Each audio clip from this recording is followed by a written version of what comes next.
Moving countries has probably been the experience that has impacted my life the most. Today, I would like to take some time to tell you about this experience. I was born in Merida, Venezuela, and all was good until me, my mom, and my brother decided it was time for change and moved to the United States. I soon began to notice that my life was never going to be the same. Things such as the language barrier, cultural differences, and even small things such as people's mannerisms were different. In Venezuela, we were forced to take English classes in school, but I moved after my first year of English, so I only knew basics. I came to the United States knowing very little English, about the English language. Starting school and not being able to communicate with my teachers and peers was tough. Around 4th grade, I could begin holding conversations. I was so excited to be able to communicate with people around me. Before this, me and my brother talked Spanish at home, and only English when talking to my new family. After 2 years of living in the United States, I was mostly fluent in English. Sometimes I would struggle, but sometimes I still do. At some point, we all started communicating in English, even when we were at home.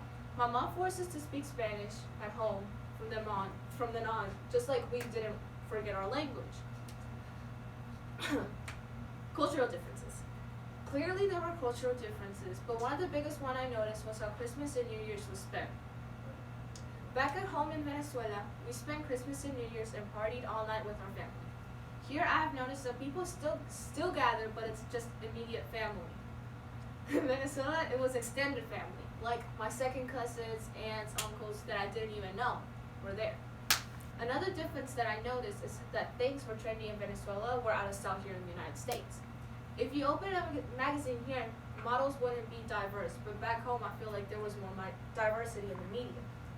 I remember one of my biggest pet peeves was, and still is, when I would tell people I'm from Venezuela, they would just assume that it was just another place in Mexico. It's almost as if people here don't think it's important to teach their kids about any place besides the United States. It obviously irritated me, but I've learned to ignore people.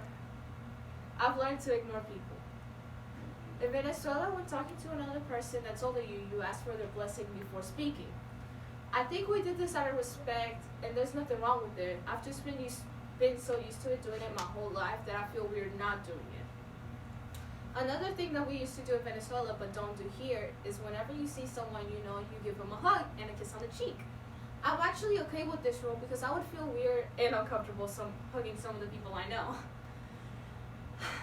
In conclusion, I'm most certainly grateful that I was lucky enough to move to the United States because I know some families aren't as fortunate as mine. I still definitely miss my family in Venezuela, but I'm ecstatic about all the amazing opportunities I'll have in my future.